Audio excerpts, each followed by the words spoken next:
Listo. Ok, bueno, buenas tardes. Vamos a iniciar con la patología de colon 4. Mi nombre es Ixel Domínguez Vázquez, residente de segundo año de imagen de la UMA de Mérida. Los temas que se van a abarcar en esta presentación son la poliposis familiar, el síndrome de Gardner y el cáncer de colon.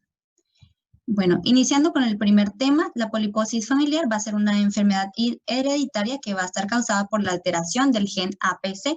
Este gen es un gen supresor tumoral que es parte del cromosoma número 5 y tiene un patrón de herencia autosómico dominante con una penetrancia mayor al 60%, que lo que significa es que al tener alterado el gen, los signos y síntomas van a estar siempre presentes.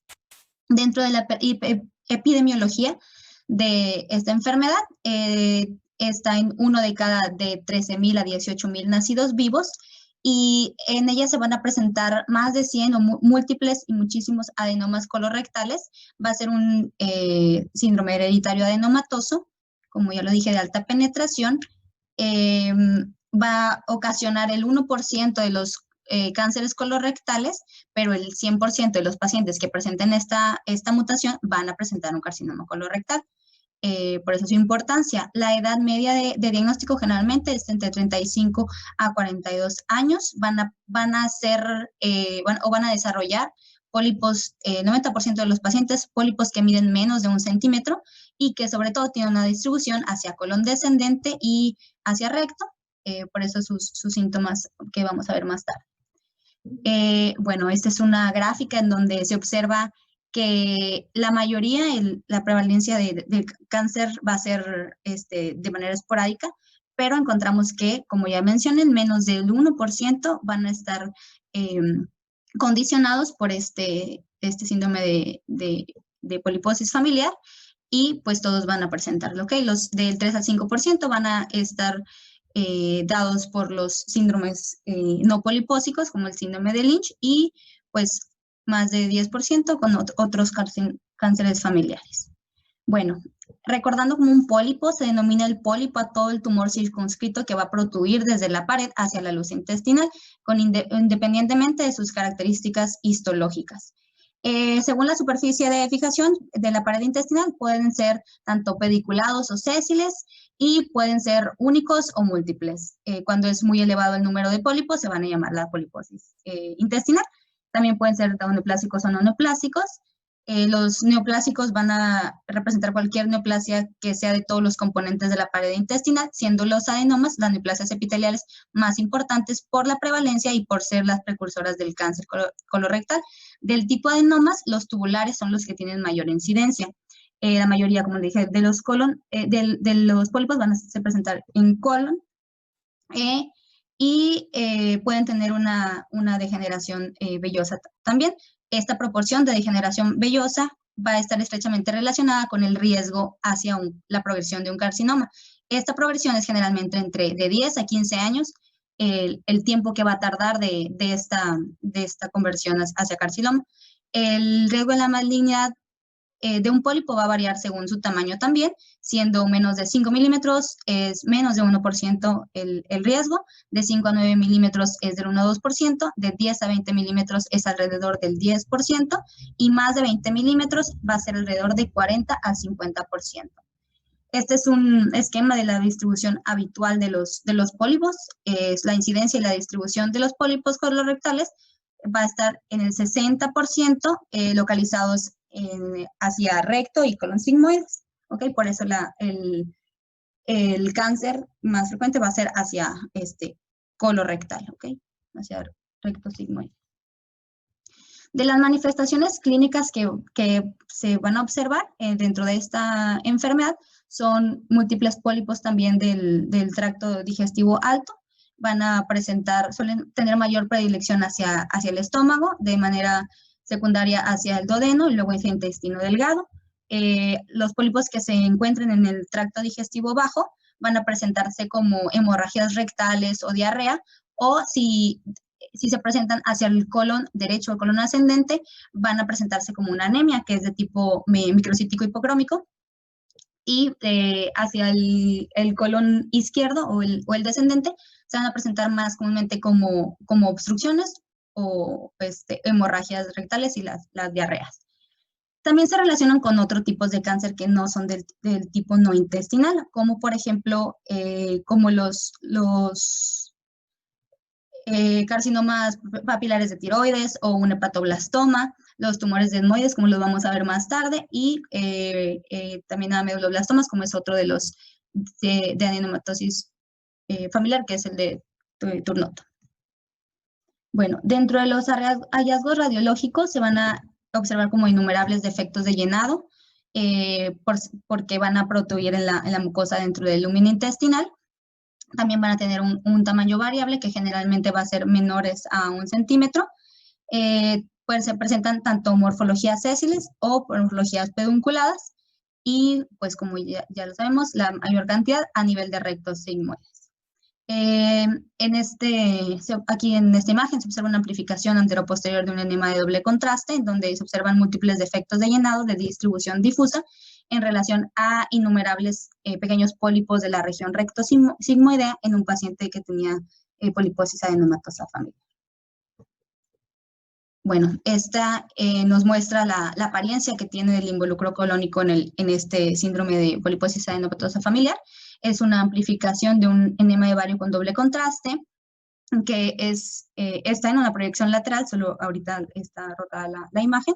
Se van a presentar innumerables y pequeños defectos de llenado en relación a pólipos en el colon, particularmente a lo largo de la región recto-sigmoidea, igualmente en un paciente de 10 años con poliposis. Bueno, este es un paciente que tiene ya un carcinoma de colon, pero secundario al síndrome de poliposis adenomatosa familiar.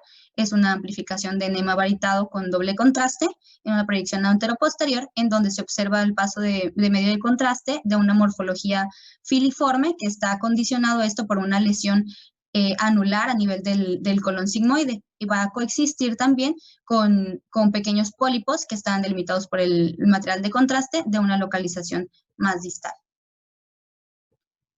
Ok, en cuanto a la tomografía, este es otro ejemplo, es un corte axial de tomografía abdominopélvica con una administración de contraste oral y de contraste intravenoso, donde se observa de localización en colon transverso múltiples defectos de represión dispersos que van a estar intraluminales y que van a tener una morfología irregular y van a ser como una densidad isodensa a la pared colónica en relación a múltiples pólipos. Okay.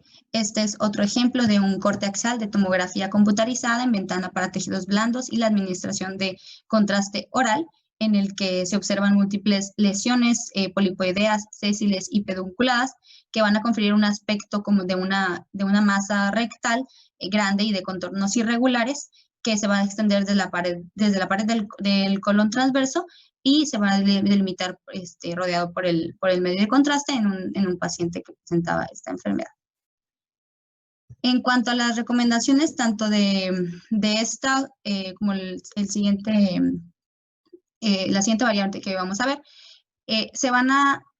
van a haber algunas recomendaciones dentro de la enfermedad. El primero es el escrutinio molecular, es saber si se presenta o no la mutación del gen APC.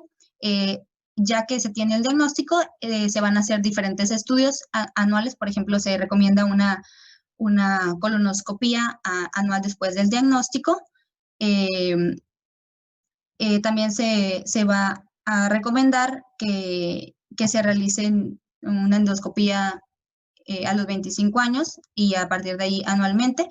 Y se va a hacer una palpación de cuello con o sin ultrasonido de cuello del inicio de los 25 a 30 años para la identificación de un carcinoma de tipo papilar, como ya mencioné, de tiroideo.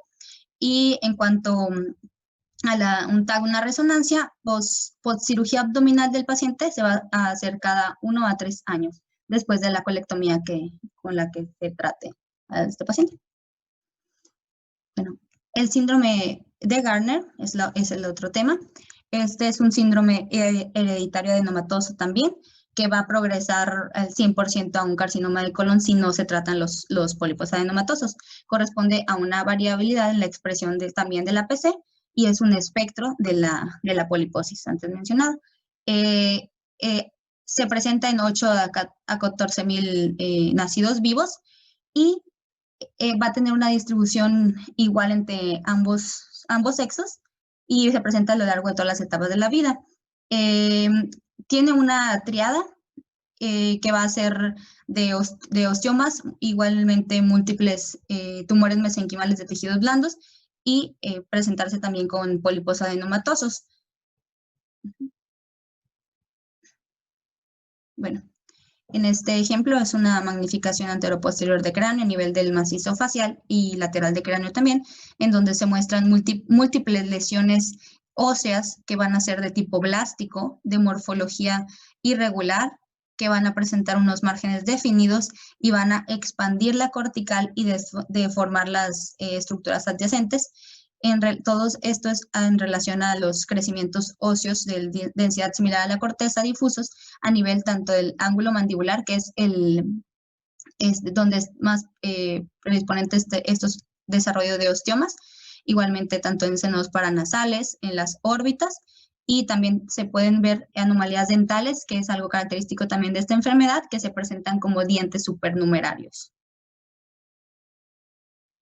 Estos son cortes axiales y una reconstrucción coronal de una tomografía de cráneo del mismo paciente anterior, obtenidos en ventana ósea, en donde se observan tanto a nivel de la mandíbula y el maxilar superior, múltiples lesiones óseas de tipo blástico, de densidad sólida, porque tienen un componente de matriz ósea, van a presentar igualmente bordes lisos y no van a irrumpir la cortical, condicionando un aspecto que mencionan como un aspecto de coliflor, con menor extensión también hacia la bóveda craneal y también hacia las ardillas etmoidales en un paciente con un síndrome diagnosticado, un síndrome de Gardner. La siguiente es la reconstrucción 3D de la tomografía del paciente anterior, donde se observan estos múltiples osteomas que ahí tienen un predominio hacia el ángulo de la mandíbula. Este es un ejemplo de cómo la asociación de un paciente que va a tener también tumores mesenquimales de tejidos blandos. Este es un corte axial de cráneo con ventana ósea, en donde se van a observar a nivel de los senos maxilares unas lesiones de tipo blástico en un paciente ya diagnosticado con un síndrome de Gardner, que presenta también en unos cortes abdominales en nivel abdominal, una asociación a una masa, que la vemos aquí con la flecha, una masa de tejidos blandos que va a estar en la porción inferior del músculo recto anterior abdominal derecho. Esta masa es heterogénea, con zonas de menor densidad en su interior, que estas zonas de menor densidad corresponden a tejido mesenquimal. Asimismo, se van con la flecha, asimismo se va a observar la asociación con las manifestaciones de la poliposis a nivel rectal, observado como una distensión de la pared y la presencia de densidades aire en su interior. Bueno, es un corte axial de una tomografía abdominal contrastada, tanto oral como intravenoso, en ventana para tejidos blandos, en donde se observa una fase portal a nivel hepático y se van a observar múltiples lesiones ovaladas, múltiples que van a estar definidas, pero que al menos en no van a presentar un realce en esta fase o pudieron ya haber lavado tras la administración de medio de contraste. Y en unos cortes más inferiores se va a observar, delimitado por la flecha amarilla larga, se van a observar un engrosamiento irregular de la pared del colon a nivel de la flexura hepática. Así también se observa una masa mesentérica de márgenes poco definidos y áreas hipodensas en su interior, alrededor del espacio subhepático, que va a comprimir asas intestinales, la cual consiste en una lesión fibromatosa con áreas de estroma mixoide, que este está en contacto con la lesión del colon antes descrita, que posteriormente esta lesión se confirmó que era la presencia de múltiples pólipos adenomatosos y desarrolló un adenocarcinoma en este paciente. Bueno, en cuanto a algunos diagnósticos diferenciales, tanto de los dos anteriores o de este poliposis adenomatosa familiar, pues hay que separarlos de otros, los síndromes no polipósicos, como es el síndrome de Lynch, que van a presentar pues menos pólipos, son menos de 10 y son ocasionalmente o generalmente van a ser planos, asociados a otros tipos de cáncer, como cáncer de endometrio, cáncer pancreático. También la poliposis juvenil, va a haber un predominio más gástrico y van a presentar malformaciones arteriovenosas. Si lo comparamos con el síndrome de Peutz-Jeghers, Peutz-Jeghers va a tener un predominio hacia intestino delgado y lo que desarrolla aquí pues van a ser múltiples ambratomas. Y pues hay una pigmentación perioral muy característica de este síndrome. Pues la diverticulosis va a ser un diagnóstico, pero en cuanto a saber si es enemas, colon por enema, se puede ver que un divertículo va a tener el domo de este divertículo va a estar hacia externo, siendo que los pólipos están hacia el lumen del intestino. También se puede pensar que son pólipos siendo unas heces retenidas que se van a observar como defectos de represión, pero estas al momento de posicionar o pedir al paciente que se rote, pues van a ser móviles al posicionamiento. Bueno, pasando al cáncer de colon.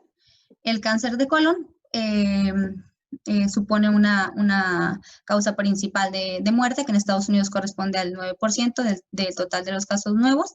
En México es entre la tercera o cuarta causa de muertes por cáncer, teniendo alrededor de 15,000 casos nuevos al año.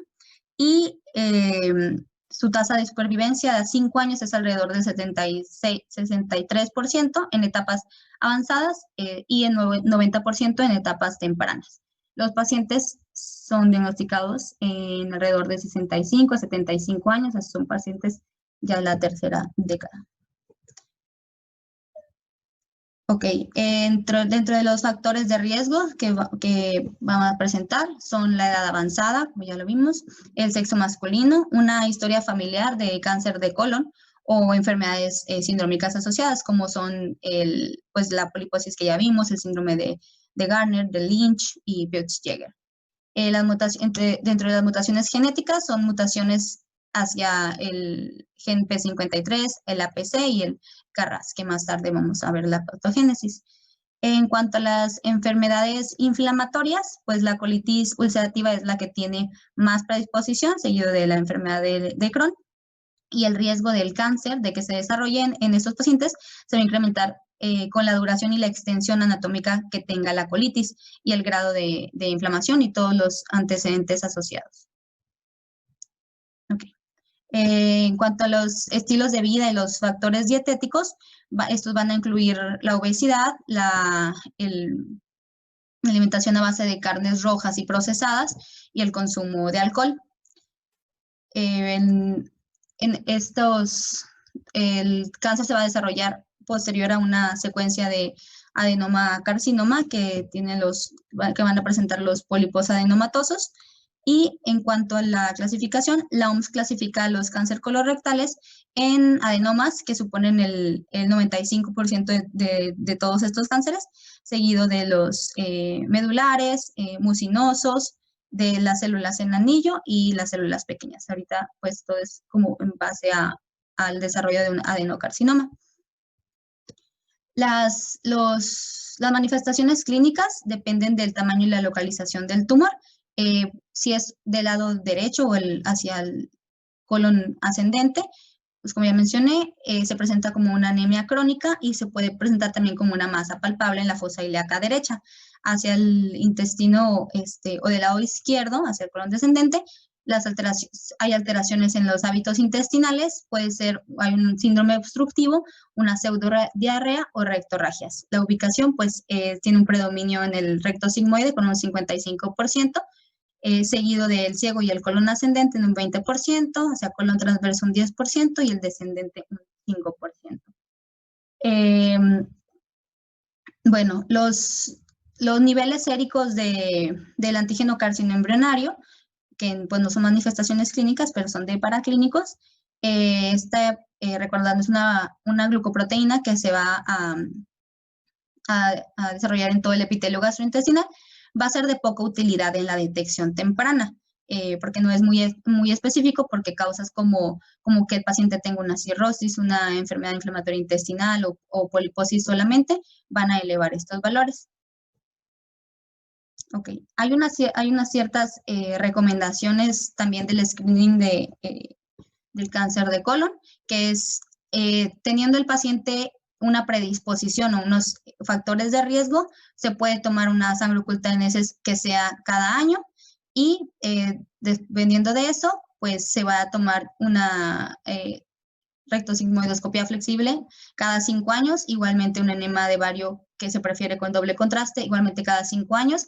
Si se tiene el protocolo y lo necesario para realizar la colonografía por tomografía computarizada, también se puede hacer cada 5 años y la colonoscopía se va a realizar cada 10 años. La Sociedad Americana de Cáncer recomienda que se inicie la detección en hombres como en mujeres a la edad de 50 años con estas opciones de screening. Y pues este cáncer es un cáncer de crecimiento lento, va a requerir un periodo alrededor de 7 a 10 años de la transformación de un adenoma benigno a que se haga uno maligno. Ok.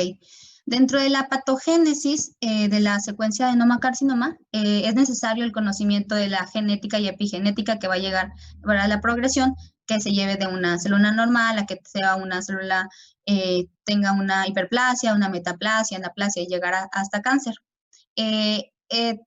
Toda la patogénesis se basa en que va a haber una tanto acetilación como metilación de las histonas que llevan este material genético de las células del colon. En un inicio va a empezar con la mutación del gen APC, que pues ya lo vimos en cromosoma 5, ¿no? Va a regular tanto la fosforilación y la degradación de otro gen, que es la beta-catenina. Esta beta-catenina se va a acumular y va a hacer o constituir el primer paso para la degeneración hacia el cáncer. Entonces, al acumularse la beta-catenina va a haber una proliferación celular con un aumento de la división celular que va a crear un pólipo o va a crear un aumento de células que en un inicio van a ser benignos. Sin embargo, van a haber más mutaciones de otros genes de supresión tumoral, como en el 50% de los pacientes, que también muta el gen KRAS, que es otro oncogen. Normalmente controla la división celular, pero ahora va a resultar esta mutación en una proliferación que va a crear un adenoma, el cual todavía tiene un crecimiento aún benigno.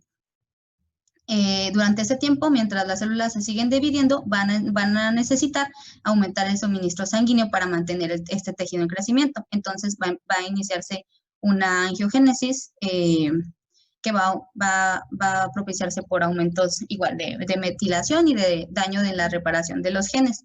Después muta el P53, que lo que hace el P53 es que va a conferir una resistencia celular a la apoptosis de las células cancerígenas, entonces pues no van a sufrir este crecimiento, muerte programada, y entonces más se van a dividir y menos se van a morir, causando un crecimiento masivo que puede ser tanto a crecimiento de tipo polipósico o crecimiento en unos pólipos planos, pues se va a infiltrar. ¿Ok?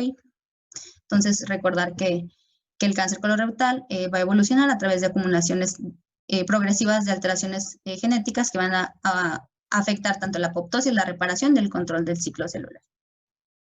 Ok, después de esto, las vías de diseminación, pues las dos principales vías de diseminación son tanto ganglionar y la hematógena. Respecto a la ganglionar, van a tener un drenaje final hacia los ganglios paraórticos.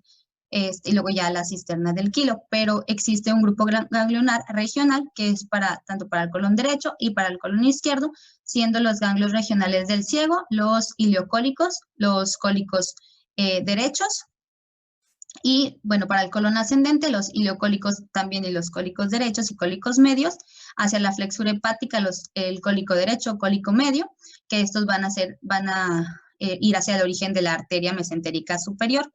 Entonces, después sigue el colon transverso, que son también por los ganglios cólicos derechos, los medios y los izquierdos. La flexura esplénica son hacia los cólicos medios. El colon descendente son los cólicos izquierdos e inferiores, y estos van a ir hacia el origen de la arteria mesentérica, pero mesentérica inferior. Para el colon sigmoides va a ser los cólicos izquierdos, los sigmoideos y los rectales superiores, y pues ya el drenaje rectal, pues ese, pues mañana lo veremos con el compañero Rincón. La diseminación hematógena va a estar también condicionada por el sitio de drenaje pues que tiene, ¿no? El principal drenaje es hacia la vena porta, por lo que es habitual encontrar las metástasis hepáticas. El colon transverso, el derecho y bueno, el proximal del colon transverso van a ir hacia la vena ileocólica y la cólica derecha hacia la mesentérica superior. La parte distal del colon transverso, el colon descendente, el sigma y la mayor parte del recto hacia la vena mesentérica inferior, dados por la cólica izquierda, la sigmoidea y la rectal superior. Bueno, y ya el conducto anal y las tumoraciones rectales van directo a la cava inferior, pero ese es otro tema.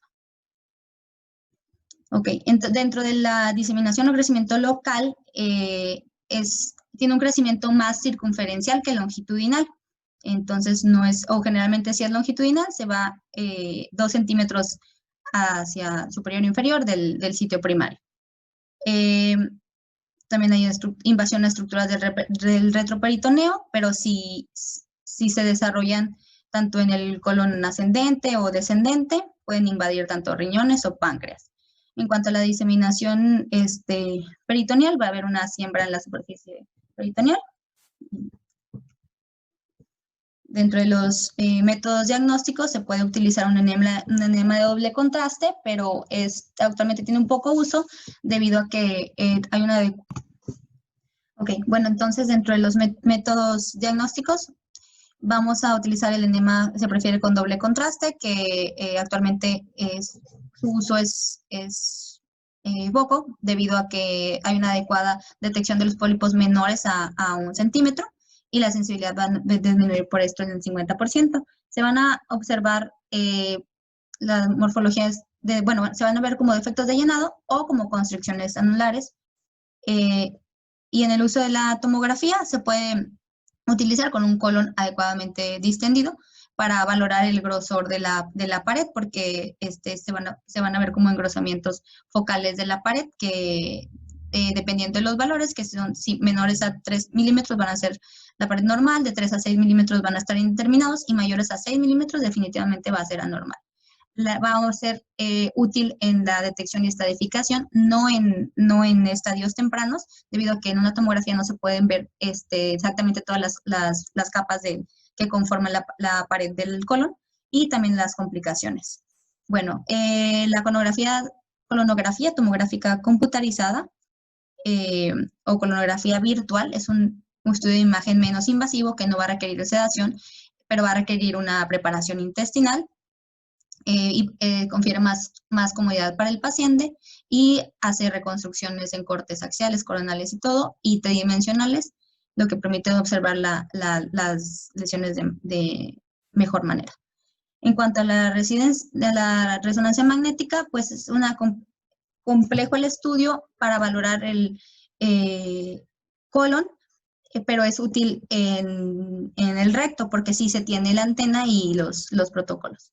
Pero cuando se utiliza la resonancia, se utilizan las secuencias de T1 contrastadas y T2.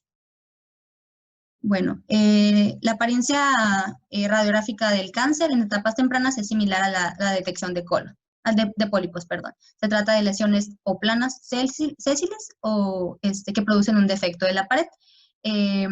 En este primer ejemplo es una magnificación de colon por enema con doble contraste, una proyección anteroposterior a nivel del colon descendente, en donde se observa marcado con la flechita, un defecto de represión dependiente de la pared, que posterior a la resección se identificó un carcinoma con invasión del tallo. Entre el que el tallo esté más cortito y más grueso, es una mayor posibilidad de que sea un carcinoma. Asimismo, se va a observar otra lesión polipoidea que no presentó reporte de malignidad. La imagen de la derecha es una magnificación de colon por enema con doble contraste, en donde se observa una lesión pediculada que está delimitada por el medio de contraste, con un tallo corto cuya cúpula apunta hacia la luz del colon en un paciente con un estadio inicial de un carcinoma colónico. Hay tres morfologías principales que hay que tomar en cuenta, es la anular, la semianular y la polipoidea. Cuando se presentan estas morfologías es importante descartar los focos sincrónicos de cáncer. En esta magnificación del estudio de colon por enema con doble contraste, en la primera imagen se observa un carcinoma de colon en estadio avanzado, caracterizado por una lesión de morfología irregular, de márgenes mal definidos, que va a estar en la flexura esplénica, que en una vista lateral de colon por enema no es del mismo paciente, es una vista lateral de colon por enema con doble contraste, muestra una lesión a nivel de la unión recto-sigmoidea, la cual se observa de morfología irregular, de márgenes pues definidos por el contraste, ulcerada y como en una morfología de placa. Este es es una amplificación de un colon por enema a nivel del colon sigmoide, en donde se va a observar el estrechamiento circunferencial que va a observarse en el colon en relación a la destrucción de la mucosa, que adopta una morfología característica de un corazón de manzana. Este tipo de lesiones va a presentar una tasa de mayor invasión de la serosa y mayores metástasis ganglionares en comparación con carcinomas polipoides. En la segunda imagen observamos una amplificación de un colon por enema, igualmente con doble contraste a nivel del colon ascendente, en donde se observan lesiones polipoides que resultaron carcinomas en relación a los tumores sincrónicos que se pueden desarrollar. Ok, este es un carcinoma de colon con el signo característico del núcleo de manzana. Es una proyección anteroposterior de colon por enema, en donde se observa que en tercio medio del colon transverso, una masa circundante que va a obstruir principalmente el paso retrógrado del medio de contraste y va a conferir el signo del núcleo de manzana característico de este tipo de carcinomas. Bueno, como mencioné, la tomografía es el inicio de la valoración en el estadiaje del cáncer de colon. Generalmente, la apariencia del cáncer de colon por tomografía corresponde a la presencia de engrosamientos focales o difusos de una sección de la pared, considerando los grosores normales, menores a 3 milímetros, el de 3 a 6 milímetros son un diámetro sospechoso y mayor a 6 milímetros ya es anormal. La desventaja la que va a tener la tomografía es que es imposible valorar de forma adecuada la penetración de las capas del intestino. La invasión de la pared por el tumor va a observarse como una masa nodular de bordes espiculados. El primer ejemplo es un corte axial de una tomografía abdominal que estaba en una fase de portal con ventana para tejidos blandos, en donde se va a observar a nivel en el ángulo esplénico un engrosamiento irregular de la pared del colon, y en una reconstrucción coronal de una tomografía contrastada en fase portal se va a identificar dicho engrosamiento irregular de la pared inferior del ángulo esplénico y que se va a asociar a una extracción de la grasa adyacente. Este es otro ejemplo de un corte axial de tomografía abdominopélvica en fase contrastada, en donde se observa un engrosamiento nodular del colon transverso que se va a estar asociado a una extracción de la grasa adyacente, que en una reconstrucción sagital de la tomografía previa se observa ese engrosamiento de manera circunferencial que presenta igual extracción de la grasa y hacia inferior una poca diferenciación de la interfase con el útero. Este es otro ejemplo de un corte axial y la reconstrucción coronal de una tomografía de abdomen con doble contraste oral e intravenoso, en donde se observa que a nivel de la totalidad de la luz del colon ascendente se observa una masa polipoidea de morfología irregular, de baja atenuación, con un mínimo realce tras la administración del medio de contraste, que no presenta depósitos ni peritoneales ni depósitos omentales. Este es en relación a la extensión extracolónica del tumor, que puede involucrar tanto a órganos adyacentes como a estructuras musculares pélvicas. Este es un corte axial de una tomografía abdominal contrastada, en donde se observa en colon sigmoide una masa de bordes irregulares que van a presentar bandas de tejidos blandos que se van a extender desde la serosa y que infiltran a la grasa pericolónica y extendiéndose hacia el espacio presacro en un paciente ya con un cáncer de colon en estadios avanzados. En relación a las metástasis de colon, es importante recordar que el cáncer de colon tiene una diseminación por 3 tipos de metástasis: la invasión directa, la invasión hematógena y la invasión linfática. La invasión por extensión, en la extensión por continuidad, invade tanto vesículas seminales, próstata, vejiga, úteros, igualmente puede obstruir ureteros o causar fístulas. Si bien las metástasis hepáticas son las más comunes, su caracterización por la tomografía va a ser limitada y se va a preferir el uso de la resonancia magnética con un contraste hepatoespecífico, pues para mejor caracterización, pero la tomografía puede ser de ayuda cuando lo que se busca es una recurrencia tumoral a nivel hepático, mejor que los estudios de laboratorio que utilicen el antígeno carcinoma embrionario. Observamos un corte axial de una tomografía de abdomen a nivel hepático contrastada en fase portal, en donde se observan de distribución difusa en ambos lóbulos hepáticos unas masas hipoatenuantes con un realce anular en relación a metástasis de distribución difusa.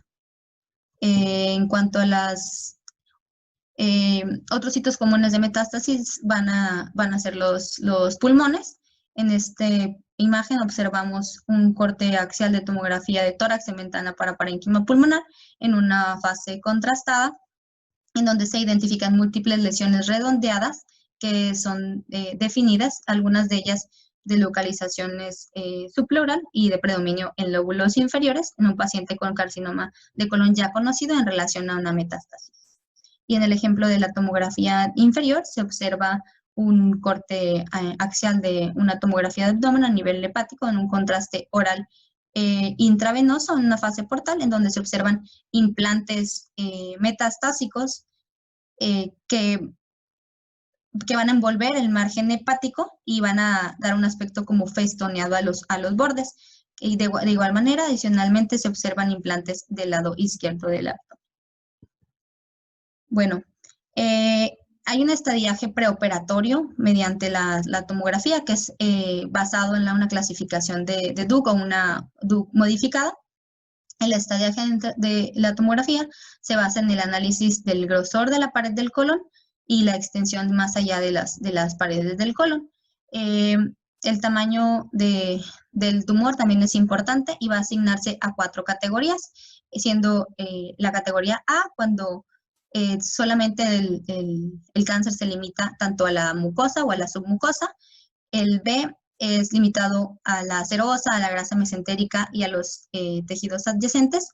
En la letra C se refiere a cuando ya existen unas metástasis ganglionares, y el D va a ser un estadio de ya metástasis a distancia.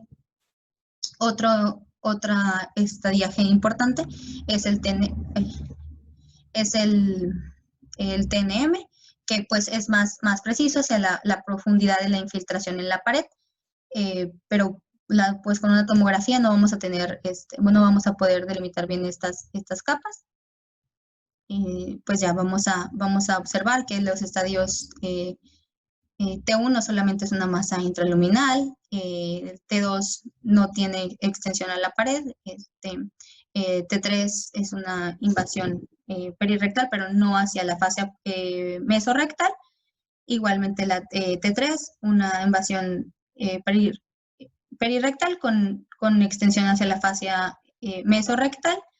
El T4 son invasiones a otras estructuras con extensión a la pared abdominal y ya en estadios 4 cualquier metástasis a distancia. Bueno, la colonografía virtual por tomografía o colotac o colonoscopia virtual es un estudio de la pared del colon mediante el uso de la tomografía tras la insuflación de aire por la vía rectal con el fin de detectar lesiones básicamente polipósicas que confieran un cáncer. La lesión diana va a ser hacia un adenoma velloso que presente una displasia. Se van a adquirir imágenes tanto en decúbito supino como en decúbito prono para conseguir la distensión adecuada y necesaria que se necesita para el estudio. Hay unos diferentes componentes técnicos para que se realice bien este estudio. El primero es la administración de agentes catárticos. Estos se dividen tanto en unos llamados secos, que es el citrato de magnesio, o húmedos, que son los más utilizados, que son las preparaciones de polietilenglicol, para ayudar a que no vayan las heces a mimetizar alguna lesión o a oscurecer algún pólipo en el colon. La distensión colónica también es importante. El paciente se va a poner un decúbito lateral con una sonda. Se puede tanto insuflar o distender el colon con aire ambiente, que solamente es insuflar o distender con aire ambiente hasta que el paciente ya sienta mucha incomodidad, o lo que se prefiere es la utilización del dióxido de carbono, pero ese se utiliza un equipo que ya esté automatizado, en donde se va a preferir el dióxido de carbono porque se va a absorber a través de la mucosa y eventualmente se va a exhalar por el sistema respiratorio. Además, los pacientes van a sentir menor incomodidad que con el aire ambiente, pero el CO2 se tiene que instilar a bajas presiones, a una velocidad constante, y hasta que se llegue alrededor de 20 a 28 milímetros de mercurio. El marcaje de las heces era como con una controversia de marcar o no las heces. Se va a dar un contraste también administrado oralmente en el transcurso de la preparación colónica y va a ayudar para que en el postprocesado, según las unidades Hounsfield, el software va a marcar con diferentes colores según unidades Hounsfield las heces para que tampoco nos hagan perdernos en la búsqueda de lesiones. El uso de antiespasmódicos también es controversial, pero cuando se utiliza es el uso de glucagón. Y en cuanto a la adquisición de las imágenes, ya lo mencioné, tanto en decúbito supino, decúbito prono, con un grosor de corte alrededor de menos de 3 milímetros, reconstrucciones menores a 2 milímetros, y este estudio es un estudio que tiene unas bajas dosis de radiación. Pues en cuanto a la interpretación es necesario pues que se conozcan estos tipos de software. Las indicaciones que tiene esta colonografía es cuando no se puede completar por cuestiones ya sea del paciente o del propio hospital una colonoscopía para dar una localización más precisa en cuanto a en qué segmento se puede localizar la lesión. Cuando hay una negativa por parte del paciente a una colonoscopía óptica, bien, y cuando se hace también una colonoscopía en donde se busca una mejor caracterización de las lesiones. Ya después del cáncer colorectal, esto es, como ya lo mencioné en un principio, es parte del screening que se va a realizar cada 5 años.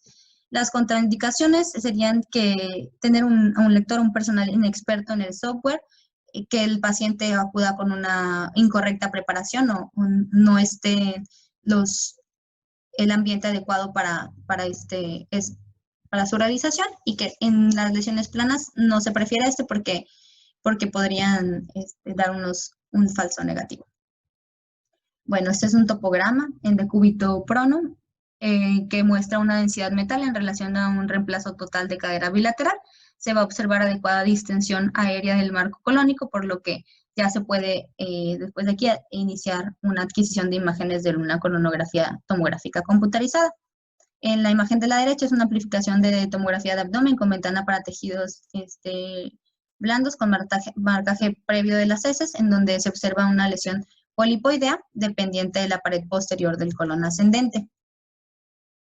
Este es un corte axial de una colonografía por tomografía con marcaje de heces en una ventana que se debe de preferir una ventana que sea de menor de 500 UH, en donde se observa que a nivel del ángulo hepático se observa el colon distendido de la pared regular, se observa una lesión endoluminal pediculada y en la colonoscopia virtual de una vista tridimensional endoluminal se observa la morfología con un pedículo que es dependiente de la pared.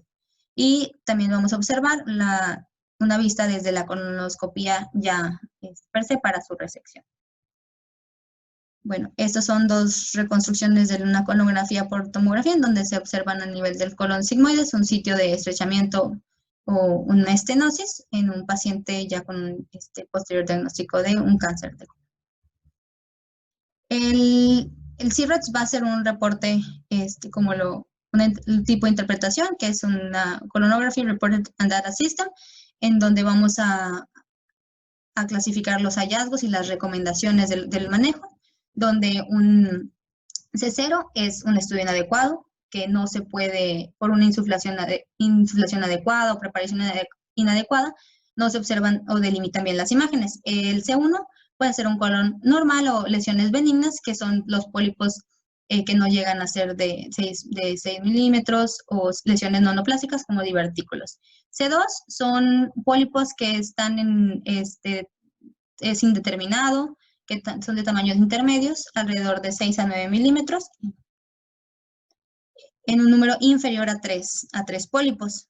El C3 es un pólipo que posiblemente pueda llegar a ser un adenoma avanzado, pero aquí lo que se recomienda es que se realice ya una colonoscopia para una posible toma de biopsia.